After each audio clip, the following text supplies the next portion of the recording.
Hello everyone. First of all, I would like to thank all of you for joining us today in this lecture class. This lecture class is organized by LegitQuest, which is an artificial intelligence-based legal research product. LegitQuest recently has also started with Legitime, which is news, interviews, and columns. Today's lecture class is on the law on bail, section 437, 438, and 439 of the Criminal Procedure Code 1973, and adjudication of terror offences by Ms. Tarannum Shima and Dr. Shruti Bedi. Ms. Shima has been practicing as a lawyer for over 10 years. She has appeared effectively as part of the defense team in the 2G trial and as part of the prosecution team representing the CBI in the post-scam cases as well as the 1984 anti-Sikh right cases, both at the trial and at the appellate stage. She has represented various political leaders of national stature in highly contentious matters. She also specializes in laws relating to economic offences, including PMLA. She has been offering her services wholeheartedly for protection of human rights in cases of police and executive excesses committed against conscientious dissenters and cases involving the rights of weaker and marginalized sections. Dr. Bedi is Professor of Law at the University Institute of Legal Studies, Punjab University. She teaches the core course on Indian constitutional law and elective course on internal security law, in addition to the Master's Constitutional Law and the Master's course on Comparative Public Law LLM. Her areas of research are constitutional law, counterterrorism law, and comparative public law. She has been a gold medalist for 8 consecutive years in her BCom honors, LLB, and LLM. Now we will have a 45-minute session and then we'll take a Q&A session. You can send us the questions through the chat. I would request everyone to be on mute for the entire session. Now without further ado, I would like to call upon Ms. Shima who will be sharing with us her expert opinion today. Ma'am, please.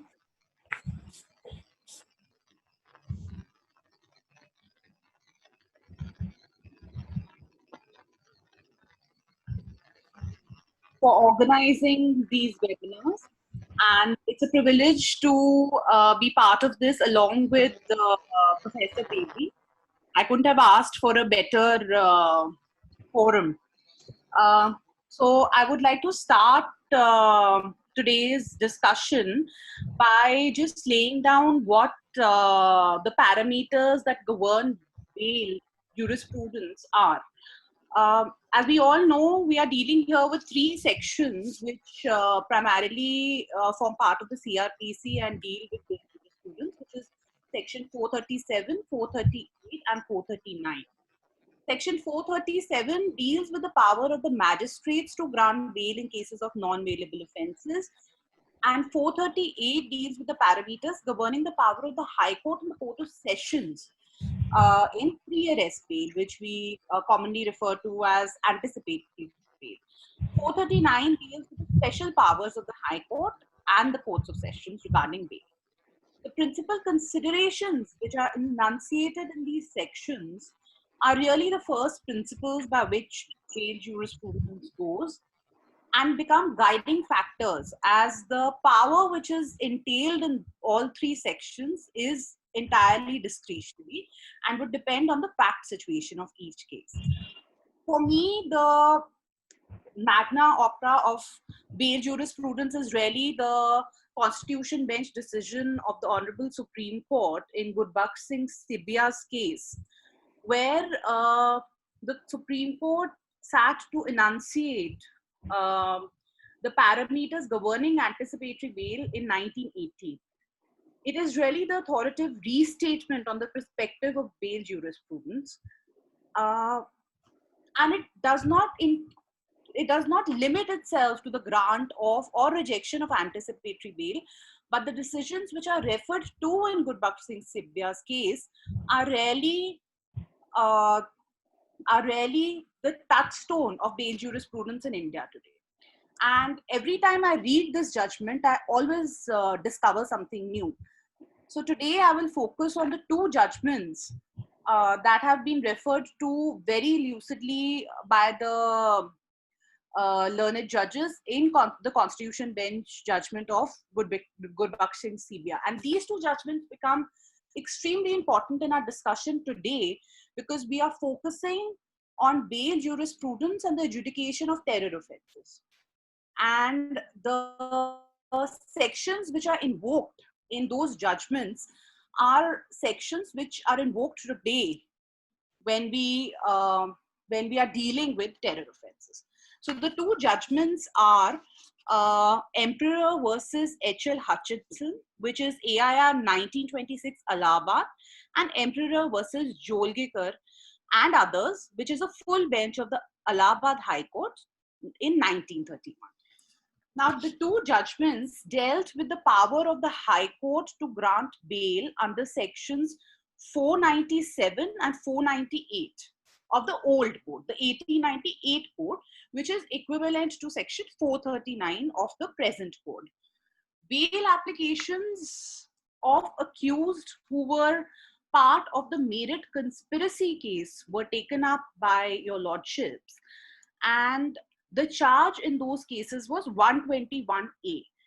So please remember this, these are cases of British India, pre-independence India. So the charge was extremely grave, and the charge was couched in terms of a conspiracy to deprive the King Emperor of his sovereignty of British India.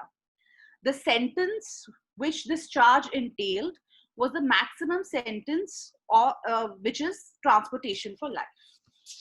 Now, very interestingly, the first judgment in point in the Meerut conspiracy case is the Hutchinson judgment, where the arguments were made by the petitioners themselves. And the petitioners there were not charged with any overt act. They were charged as part of a conspiracy. Now, what the charges against them are very interesting, because those are the charges against a lot of people who are arrested these days for just being dissenters. So the charges against them were holding meetings, studying principles of communism, and making an attempt to disseminate teachings which were said to be dangerous to society and dangerous to the sovereignty of the king. So mostly ideological teachings.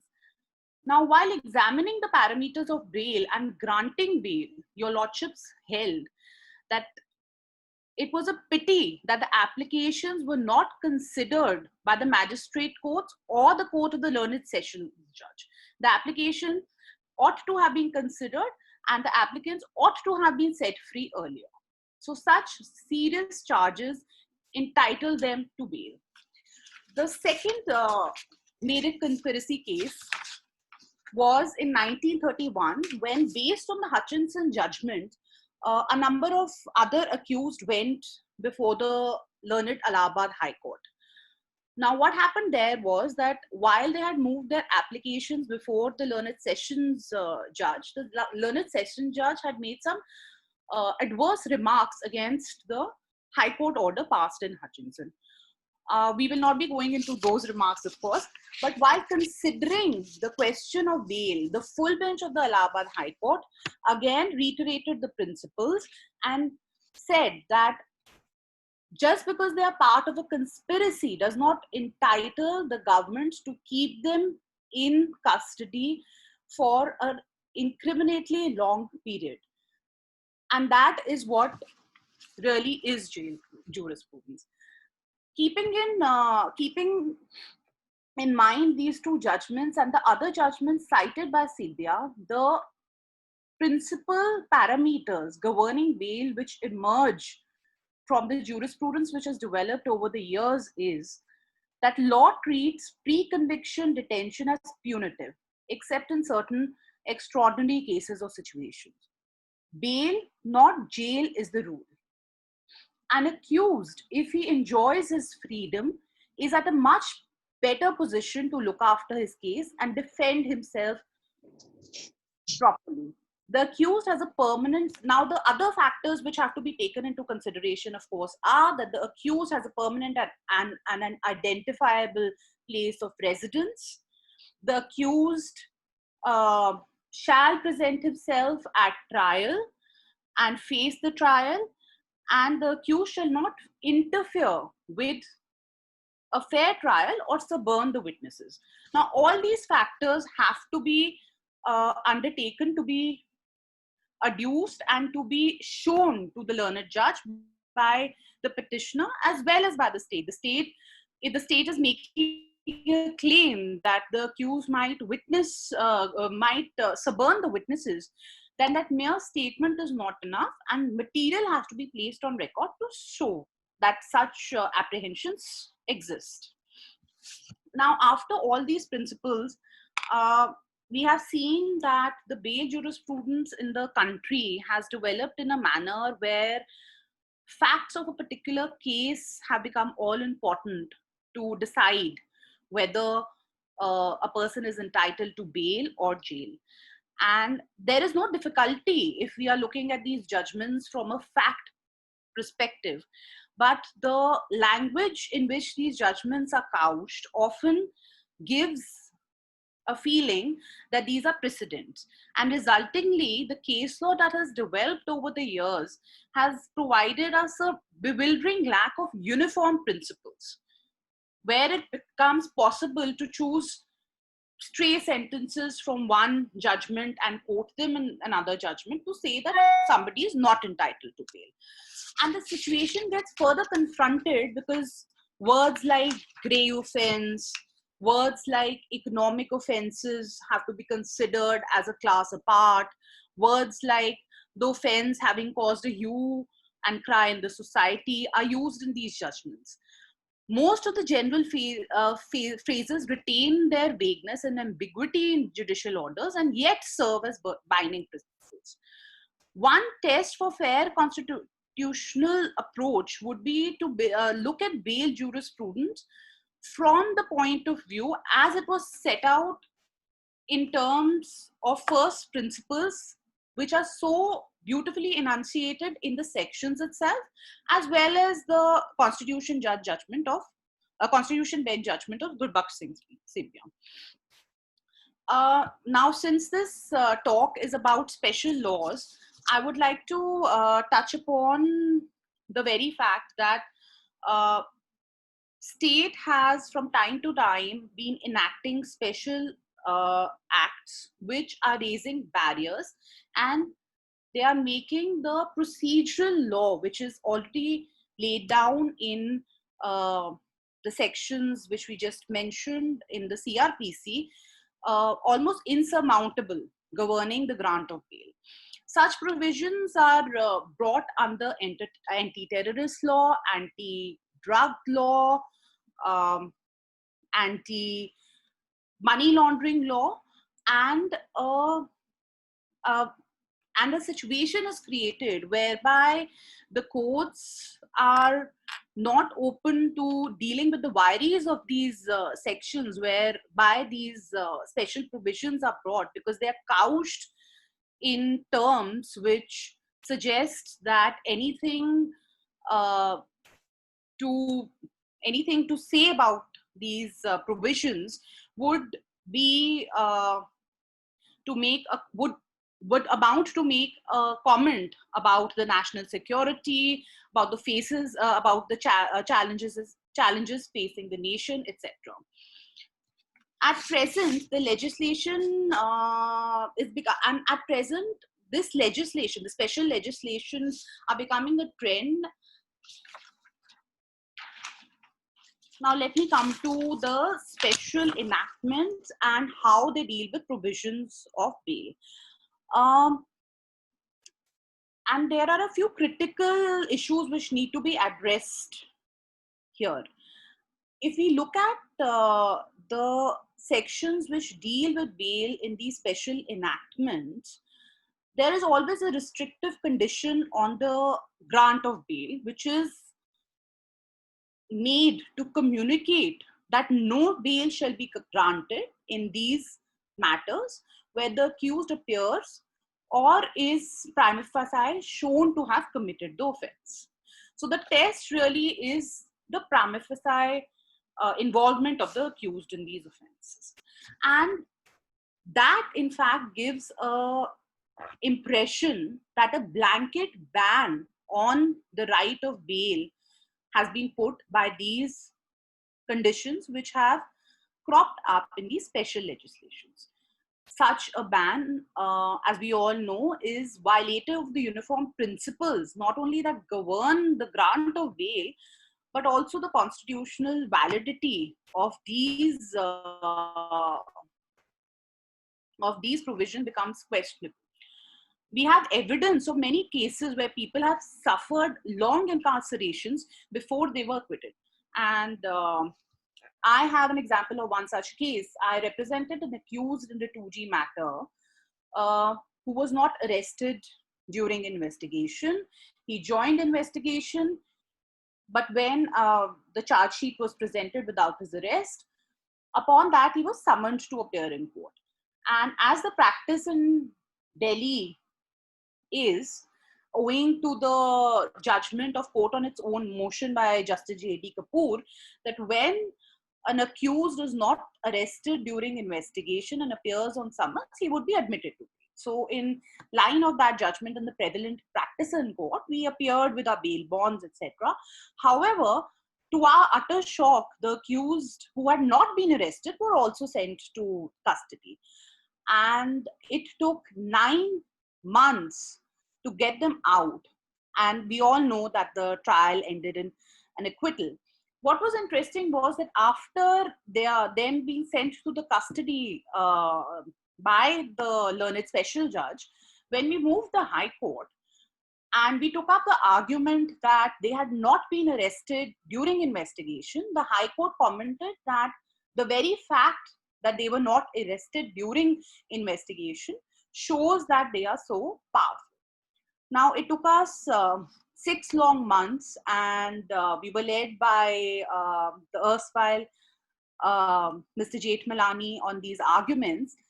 And finally, the judgment which came out of the Supreme Court said that if the prosecuting agency is making such a averment that the accused is all powerful, then it cannot be an averment made in air. It has to be backed by material to show that if such person is released on bail, it will be prejudicial to the case. However, the problem today is that there is no provision for compensation in cases where trial in such matter goes beyond a reasonable period of time and the accused is eventually acquitted, which was the case in 2G. Now, it must be a concern, in fact, a serious concern for all of us, that the extraordinary stringent conditions are being imported in a wide range of penal statutes today. It is painful that a law which was enacted primarily to crush the freedom movement and prosecute freedom fighters in British India is today used to target, literally, to target the students, to target teachers, writers, intellectuals, dissenters. And all of this couched in a special enactment called the UAP. Now, the twin conditions that I've spoken about, the one that I've just finished, is the prima facie case. And the second twin condition, which usually exists in these statutes, is that the person who's committed the offense is not likely to commit this offense again. Now, I have a serious issue with this condition if it exists in any statute, because the incorporation of such a condition is a blatant negation of the principle that requires a penal statute to be clear, precise, and open to one interpretation. Now, it is only a psychologist who can give some kind of an answer to the grossly hypothetical question that one person who is today found to be an accused is not likely to commit this offense again. And to ask a judge to give that determination at the very beginning of trial is asking for too much. And I don't think that in any judicial decision that has come out of these special statutes and out of these twin conditions, which are part of so many statutes these days, these determinations have been made. And it is impossible to make these determinations as well. Now, coming to a very interesting anecdote, when I have discussions about bail with my seniors, most of them say that it is a highly bail jurisprudence being extremely discretionary in nature. Uh, the liberty of individual and right to release on bail is hardly determined by legal interpretation. And the judges are humans, and most vital questions of sensitivity to a judges, to a class of human rights in general, and to the principles of liberty in particular, have to be seen. A sensitized judiciary can innovate and interpret laws in favor of citizens' liberty, uh, whereas the absence of same would often result in widespread denial of the right. Coming to an example, during the British period, there was an English judge, who was based as a sessions judge in Lalpur, now Faisalabad in Pakistan. And he was to proceed for a 6-month leave because of some illness in the family and sailed to England. The law at that time prescribed death as a normal punishment for an offense under section 302. Now the session, look at the benevolence in those days. The session judge called the defense lawyer and asked him to move a bail application for the accused for the period of 6 months, citing the reason that the judge was to go on leave. The bail was granted. The judge returned within 6 months, and after his return, the trial was conducted. The accused was convicted and hanged to death. What we shall note in this story is that the illegitimacy of detention in such situations has to be seen. At the present, also, we are seeing unprecedented times where court hearings are not happening, and court is working in a very limited manner. So liberal interpretations to the law of bail are required at this period of time as well. Now, coming to special status. The Honorable Supreme Court of India had the opportunity to look into these twin conditions in Nitesh Tarachand's matter, which I think Ma'am Bedi would be dealing with, and found that the twin conditions incorporated therein, which were that the public prosecutor has to be given an opportunity to oppose the bail application, and where the public prosecutor opposes the bail application, the court is satisfied that there are reasonable grounds for believing that he is not guilty of such an offense and that he is not likely to commit an offense. Now, these twin conditions were held to be unconstitutional. However, what the enforcement director did was that they went ahead and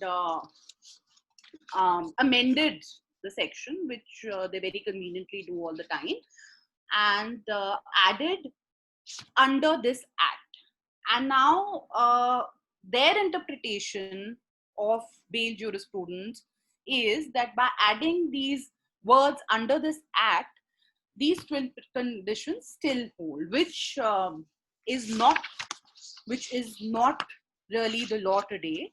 The law as it is evolved and also recently enunciated by the Supreme Court is that the basic jurisprudence relating to bail remains the same, in so much as the grant of bail is the rule and the refusal the exception.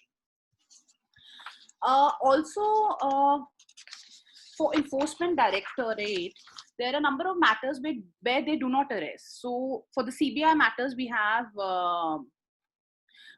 court on its own motion, which is the leading judgment on where arrests are not made.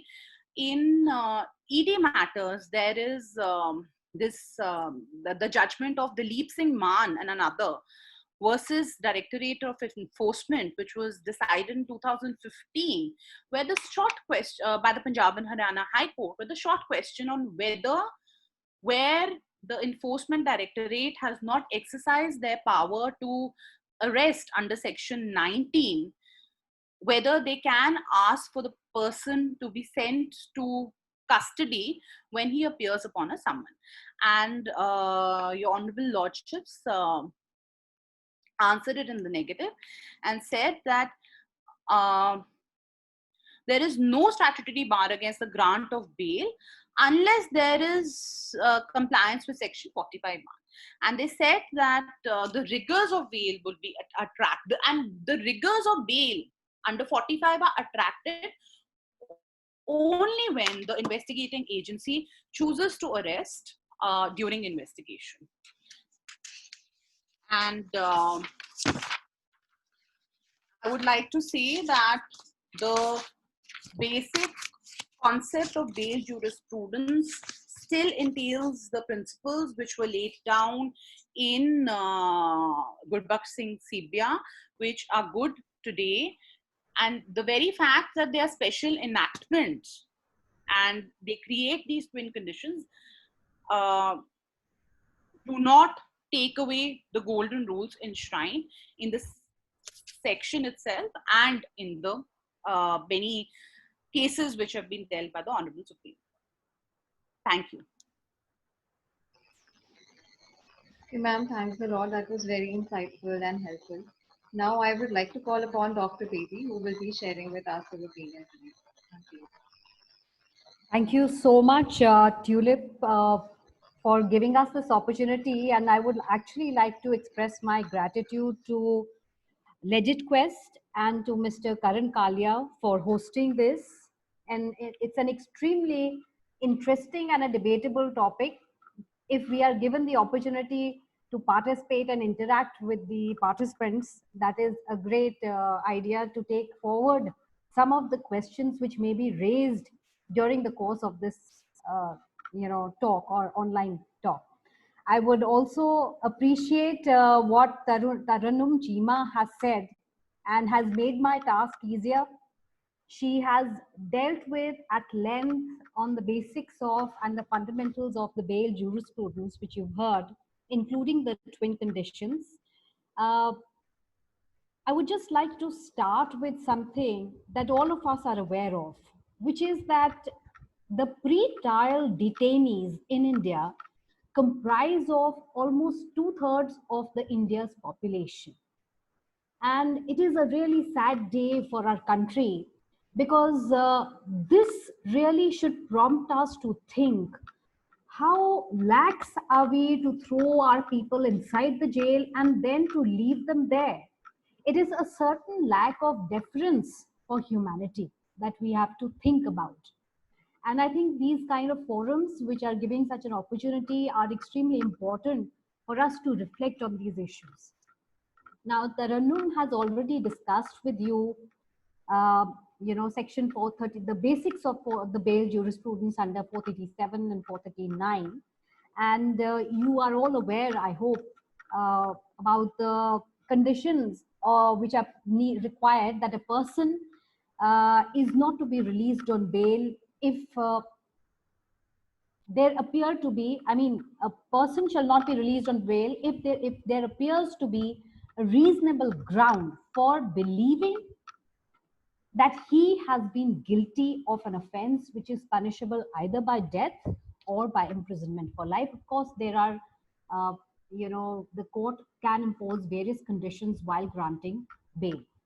Now, I, in my part of the discussion, would like to focus on the bail provisions in the anti-terror laws, namely 3 of them that we've had till now. The terrorist TADA, that is the easier form that everybody knows, of 1987. Then we have the Prevention of Terrorism Act, POTA, of 2002, and the current one, which is amended to include, for it to become a terrorist law, anti-terror law, which is UAP, Unlawful Activities Prevention Act, originally enacted in 1967. But after the amendments now, that is the current counter-terror legislation in India. All 3 of these laws have raised serious human rights concerns. I would start with TADA briefly and then go on to POTA and then deal with the bail provisions under UAPA, because that is the current law in focus at the moment. TADA was enacted basically after the assassination of Indira Gandhi to combat the height of terrorism prevalent in the country, which was a huge threat to the national security at that time. It modified the application of procedural safeguards, as you are all aware, which included the admissibility of confession to police officers, amongst various other issues. Focusing on the bail provision, which was contained in section 20, subsection 8 of TADA, which prevented a person from being released on bail unless there were two conditions present, which Taranum has already referred to as the twin conditions that we're talking about. First is, of course, that the public prosecutor has to be given an opportunity to oppose the bail. And number two, the court has to be satisfied that there exist reasonable grounds for believing that the accused is not guilty of such an offense and that he is not likely to commit the offense any offense while he's on bail. Now, this section 20, subsection 8 of TADA was challenged and upheld. The constitutional validity was upheld in the case of Kartar Singh versus State of Punjab in 1994. And the reasoning what was given by the Supreme Court was that the dual condition, the twin condition under section 20, subsection 8 were in consonance with the conditions of bail under section 437, subsection 1 and 2 subsections, the further subsections 1 and 2, and section 437, subsection 3D, CRPC. And they were also similar to the conditions in section 35, subsection 1 of FERA, Foreign Exchange Regulation Act, and section 104, subsection 1 of the Customs Act. Now, this reasoning ignores the fact that the proviso to section 437, 1, 2 CRPC grants the court substantial discretion to release a person on bail if it is just and proper to do so. And, another thing which was not really taken into, what came out through the interpretation of the Supreme Court in this matter was that Kartar Singh, which is a constitution bench judgment, elaborated extensively on the threat of terrorism that was assailing India at that point of time, and which was the reason which they were focusing on.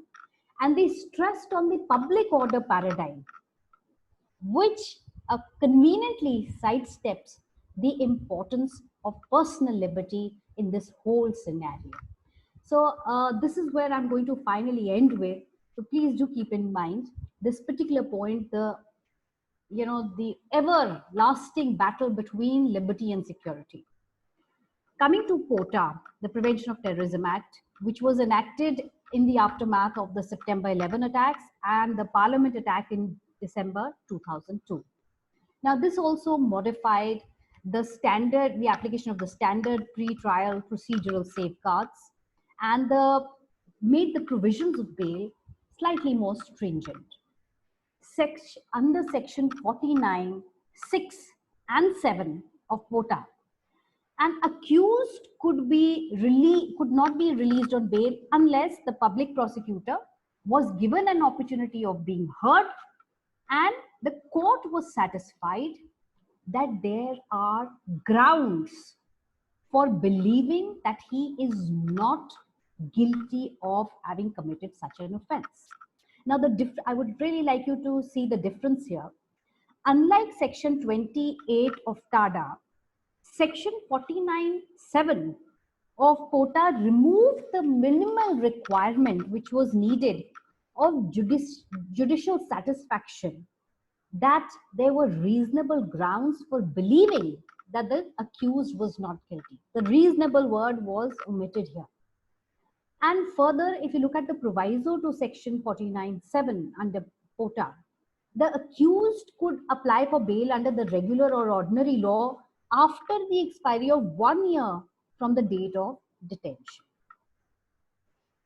Supreme Court upheld the constitutional validity of this provisions, section 49(6) and 7 of POTA, in the case of PUCL versus Union of India in 2004.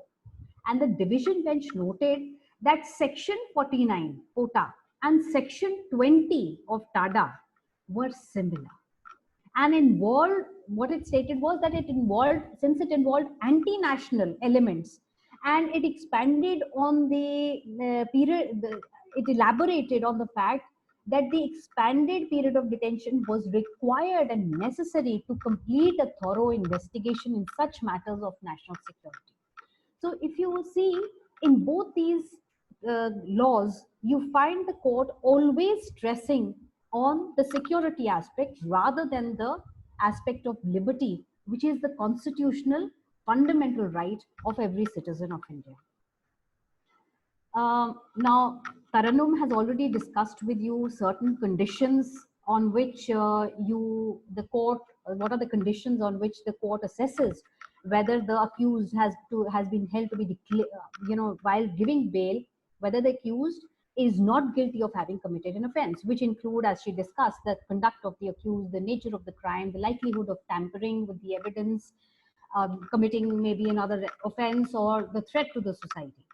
Now, and as she said, that these are all factors which are relevant considerations even for granting of bail under section 437 CRPC. But in this particular case, in the POCL case of 2004, challenging the constitutional validity of POTA, the Supreme Court failed to explain why a case-by-case consideration under standard criminal law would not be applicable apt in terror cases. Coming finally to the current law, which is the Unlawful Activities Prevention Act, which has been amended 3 times till date. It was amended in 2004 to convert it into a counter-terror law.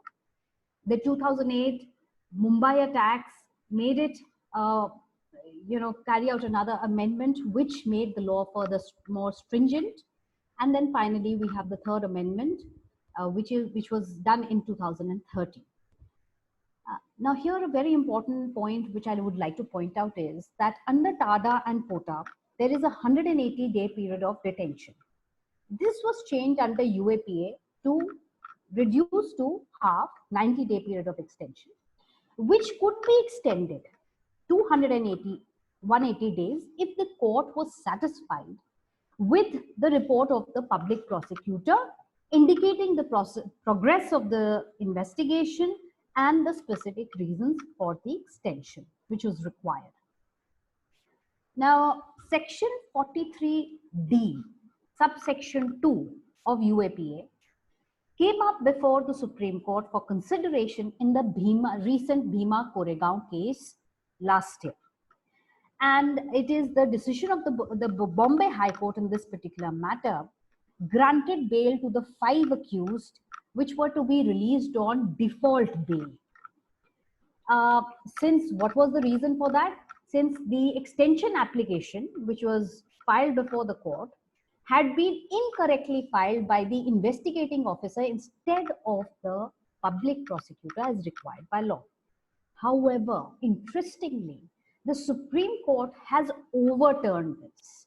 And it says, what is the reasoning which it gives? It says the Bombay High Court should not have granted default bail, because when you see that in substance, when you find that in substance the public prosecutor has applied his mind to the extension application, any infirmity in form would not entitle the accused to get a default bail. So that was the reasoning which was given by the Supreme Court, particularly for this.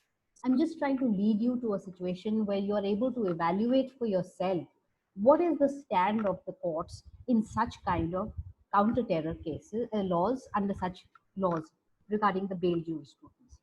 Now coming to section 43D, subsection 5 of UAPA, which particularly deals with the provision regarding bail. And it says that firstly, similar conditions, not same. Public prosecutor has to be granted an opportunity of being heard.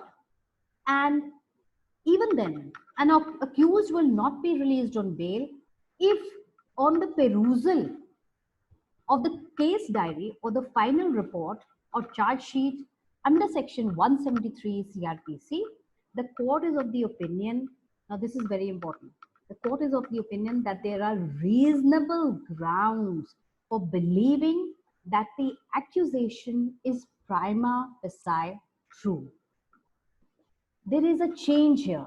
If you notice from the previous older counter-terror laws, or even from the other provisions that you have under the special enactments like Makoka, etc., you find that there is a change. Now, this change, or I'm going to highlight the significance of this change, which is has been explained in detail in a very recent and an important judgment in NIA versus Zahoor Ahmad Shah Vatali of 2019 by the Supreme Court. Now, this case was previously decided by the Delhi High Court, where they had granted bail in the matter to the accused Vatali in this case. Vatali had been basically accused of having committed unlawful acts under UAPA, and he was also accused of terror funding in conspiracy with other persons. The Delhi High Court said, following the conditions, it said that the Delhi High Court had perused and gone through the case diary and the charge sheet, and they did not find reasonable grounds to believe that the accusation was prima facie true, and therefore they had granted bail to this person. Now, there is a difference in the language which I would like to point out, and which is the reason, which was the ground for the Supreme Court overturning the decision of the Delhi High Court in this particular matter. The Supreme Court noticed the difference in the language. You compare it with any of the other languages like TADA, the older anti-terror laws, Makoka, NDPS, etc., where what are the courts required to do? They are required to opine that the reasonable grounds for believing that the accused is not guilty of having committed an offense. You have to have a reasonable ground for believing that the accused is not guilty of the offense. And this is opposed to what is present in the UAPA, which is that the belief is that the accusation is prima facie true. Now, the court said that in a sense, the degree of satisfaction of the court is lighter here. When the court has to opine that the accusation is prima facie true, the degree is lighter, the threshold is lower as compared to the other laws. Now, Delhi High Court, as I told you, granted bail because it felt that they could not find reasonable grounds for believing that the accusation was prima facie true. However, on 24th of April last year, we've been in lockdown this year, but last year they were working really hard. And the Supreme Court found this approach to be erroneous. And what did they say? They said that while interpreting prima facie, this phrase, prima facie true, the court said that no elaborate examination or dissection of the material was required. You did not need to go in detail to find out whether the accusation was prima facie true. They said it's a lower threshold as compared to the other special enactments, and you don't need to go in detail. Fine. Additionally, the Supreme Court said, it criticized the High Court for refusing to look at any other material except the charge sheet and the case diary. So whatever was, because that is what is actually mentioned in the provision, the section. So they said, you haven't looked at any other material besides the case diary and the charge sheet. So they said that you should look at other material. Why are you restricting yourself to, and you don't look at any other material supporting the prosecution case? Therefore, the Supreme Court stressed that you need to look at the totality of the material furnished by the prosecution, and based on these particular factors, the Supreme Court believed that a case against Vatali was prima facie true. So it cancelled the bail. Now, it is a fact that the two courts can disagree and they can come to different conclusions. There's no problem with that. Because you may decide to disagree on the sufficiency of the prosecution case. But the Supreme Court condemns the Delhi High Court and says that in place of strict scrutiny, as is suggested by the High Court, it is asking the High Court to be faithful to the text of Section 43D, subsection 5, and particularly the words prima facie true.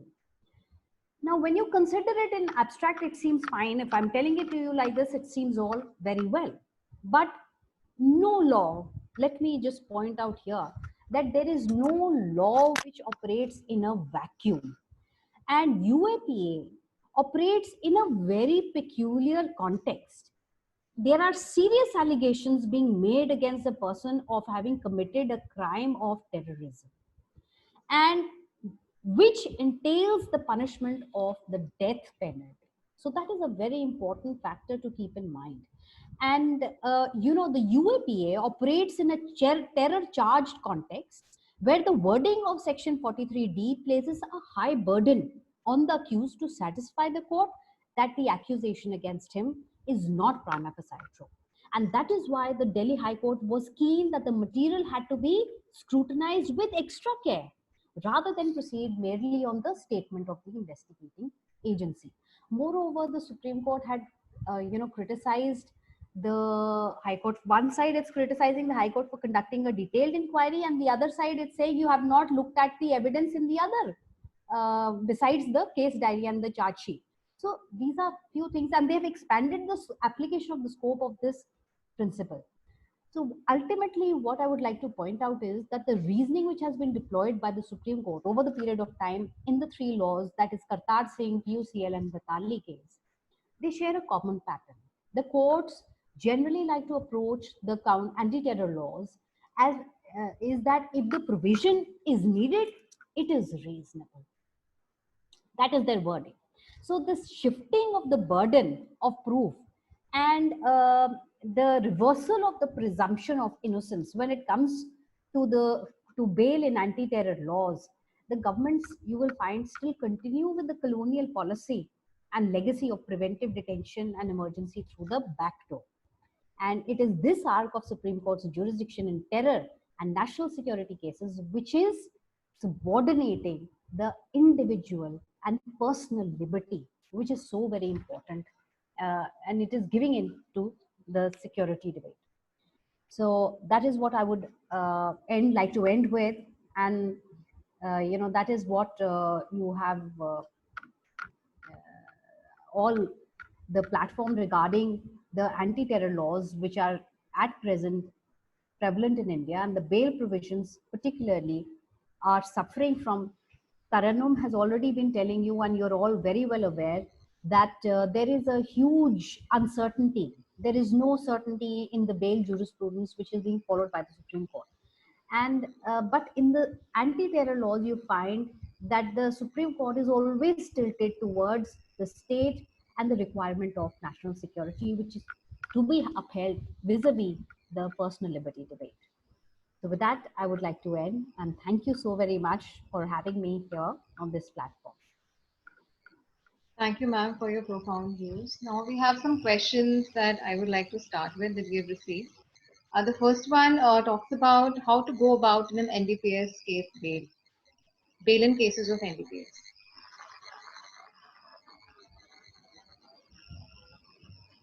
How to go?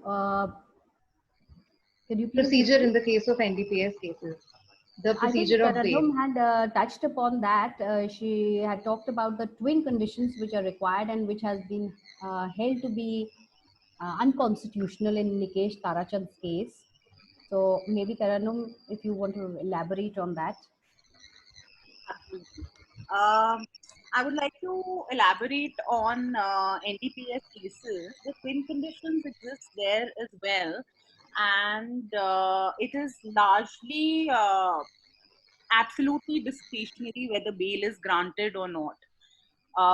Usually they look at the quantity, the conduct of the accused, whether he's a habitual offender.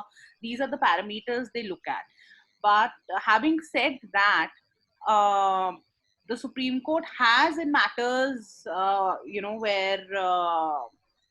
where there is material which suggests that it is a case foisted, interfered, and I think for NDPS, again, the special enactment and the fact that these, this is a class apart, it's a drug menace that we are dealing with, that takes a toll on the otherwise prevalent principles of bail judiciary. Okay, thank you, ma'am. The next question is that what is the difference in a bail and a white collar crime and maybe another crime like murder or grievous? Okay. Okay, the difference between bail and a white collar. So, white collar crime, the parameters are obviously governed by the procedural law, which is laid down in 437 to 439. But if we are again looking at a special enactment for white collar crime, there is PMLA, Prevention of Money Laundering Act, which again lays down the twin conditions, which now have been held unconstitutional by the Supreme Court in case Tarachand.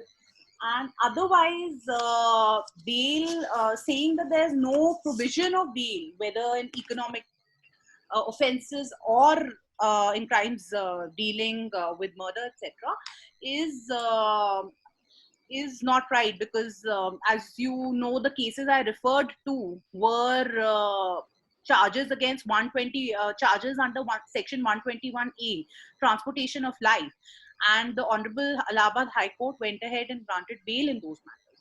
And also in economic offenses, the mere stating of the fact that it has impacted the economy and economic offenses are a class apart is not what the courts consider. In fact, in the 2G case, while looking at bail in in economic offenses, um it was specifically held that in cases of economic offenses of huge magnitude, after completion of investigation, bail ought not to have been refused. Again, I think everything is dependent on case to case. There's no clear jurisprudence which is emanating from the stance of the Supreme Court, and we see time and again it depends on so many factors. And under criminal law, granting of bail really is dependent on the discretion of the judge. Okay, thank you. The other question is that how is the process followed for bail for offences which have punishment of less than 7 years and the ones which have more than 7 years? Any difference in that? Section, I think those are the first principles which are contained in the sections itself. While the seriousness of an offense is a guiding parameter, and obviously the cases where the sentence is more than 7 years would have a different set of parameters to be followed. Uh, the procedure laid down in the CRPC itself, 437, very elaborately deals with the first principles which require to be looked at while dealing with these cases. And with the exception for cases which are punishable with death or imprisonment of life, the parameters set out are pretty much the same for most offenses. But when it comes to courts and their discretion, then obviously they look at the gravity of the offense as a guiding factor, and also the conduct of the accused during investigation. Okay, ma'am. The next question is what if the lower courts do not follow a bail precedent like the cases you mentioned, say like Sibya case and Sanjay Chandra case? How to convince them, or which judgments you would say are the best to present? I feel the judgments as I practice in lower courts a lot, so I feel that you can only show them the precedents. Then whether they follow it or not is really up to the judge. And as when I was earlier speaking, I had dealt with the case of 2G, where where the practice otherwise in Delhi was that if you're not arrested during investigation and you're summoned by a court, you will move bail and you will get it for the giving. But in our case, we were sent to custody and kept there for 9 months, and ultimately the case resulted in an acquittal. So it's extremely discretionary in case of lower courts, but we can always have our judgments ready to at least assist the learned judges with what the higher courts have held on I bail. think that's the problem which lawyers face in terms of arguing for any matter on bail, because this is one area which is completely dependent on the judge. What is his state of mind? What is his inclination? And of course, the factors surrounding the case, which we've already discussed, and Taranum has elaborated it to a large extent, which is the nature of the crime, the gravity of the offense, the conduct of the accused, so many factors which if the judge does not want to grant bail, will he will always find some kind of a loophole to disagree even with the citation put forward by you. So there is no certain, way of ensuring that you will have to be granted bail. You just have to rely on the fact that the judge is in a good mood and he's willing to listen to you, and he should go ahead with And your argument. as you had just illustrated very beautifully, Badali's matter, what the High Court said and what the Supreme Court said, were Yeah. completely poles. Opposite views. Yeah. Okay, ma'am, thanks for that. And the other question is, what is the difference between you appearing for bail from prosecution side and then appearing for bail as a defense lawyer? I know that question is for me because, see, in both the matters where I have appeared as a prosecutor, bails have been granted. We haven't had much fights on bail. But what we've achieved is that we have achieved convictions in those matters. So, as a prosecutor, my the aim would be to secure a conviction rather than keep somebody in jail during the course of the trial. Okay, ma'am, this question is directed to you again. You practice in Delhi and Punjab. Are the bail practices, procedure, the hearing manner different between the two places? Uh, not in the higher courts, I would say. I have experienced the difference in the lower courts, where especially CBI special courts. I think Delhi CBI special courts are more akin to seeing a multitude of matters and all the cases. So their understanding of bail jurisprudence is very developed. Whereas in special courts in Punjab and in Haryana, we have to really take them through first principles to argue a bail matter. But the high courts is pretty much the same. So if you're a rising and an aspiring advocate with all the motivation and grit like Taranum, you shouldn't have a problem anywhere. Great. Okay, the other question is directed to Dr. Baby. Can you talk about more about the provision of default bail in the Terror Act, like the UAPA? See, default bail provision is basically, rises when there is a fault in the investigation being conducted by the authorities. So, for example, I gave you the instance of the Bhima Koregaon case where the Bombay High Court granted default bail for the reason that the extension application, so the first period of detention allowed is 90 days, and if the investigation is not over, the public prosecutor has to file a report where it must be shown that he has applied his mind, and there is a clear listing out of the specific reasons for the extension and the time that he is demanding. Now, if this procedure is not followed, the bail would be granted because of the fault of the investigating authorities. Now, this is precisely the reason why the Bombay High Court in the Bhima Koregaon case last year granted default bail to the 5 accused in that matter, which was, of course, overturned by the Supreme Court, which said that this is hardly a case of default bail. Why? Because just a procedural formality doesn't make a difference.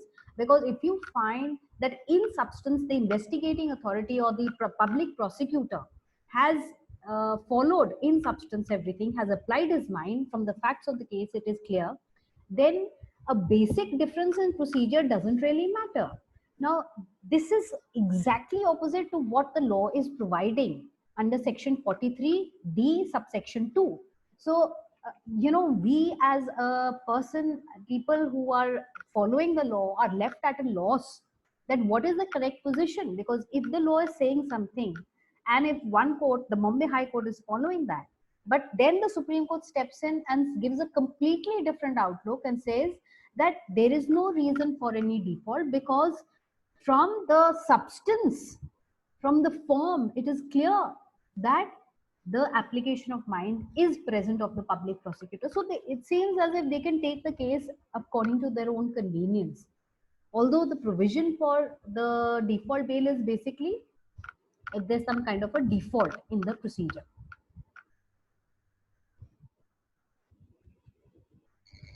Okay, ma'am, thank you. So, the last question that we have here is that can you shed some light on the concept of per incurium that's mentioned in Siddharam Maitri's case of anticipatory bail, decided in the year 2010-2011?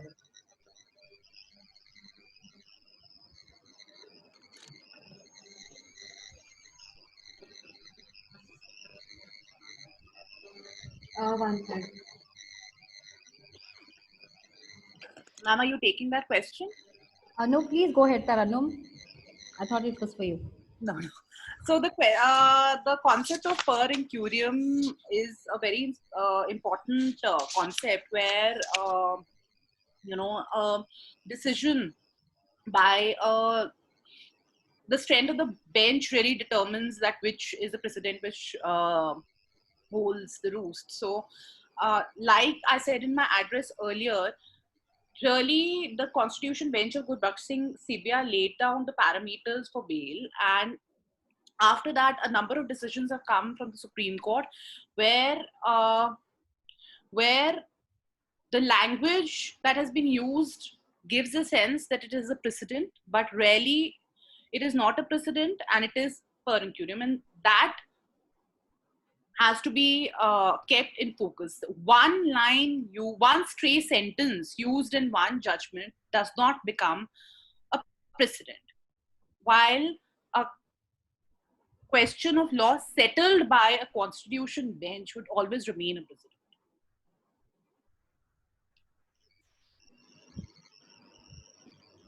Okay, ma'am, thanks a lot. I think all the questions have been covered now. Is there anything else that Dr. Bedi or Ms. Shima you would like to add before we wrap up? Thank you so much. I'd just like to express our gratitude because it's been a short and an extremely, I like this format of two people talking and giving a online session because I think one person gets a little too boring for the audience. So it's always great to be here, and it's a new introduction to a new platform. Sorry. And thank you so much, Taranum, for introducing me to this place and platform. And thank you, Legit Quest, Tulip, and Karan for having me. It's been a pleasure to be part of this, especially with Professor Bedi, because she's really an authority on bail, and her latest book, Taking Bail Seriously, covers all aspects of bail jurisprudence. And I would like to thank the team at Legit Quest and Karan. Not only are you doing great work right now with organizing these talks, but also otherwise, I think the assistance that the search engine provides in case law research is just exemplary. So thank you, and yes, thank you. Okay, ma'am, thanks a lot. And it was wonderful to have both of you here, and we appreciate you being here. Thank you so much for your exceptional, insightful views. I would say I'd stay safe, everyone, and thanks to the participants and attendees also. For this recording, you can subscribe to Legit West YouTube channel. Thank you, everyone. Thank you. Thank you.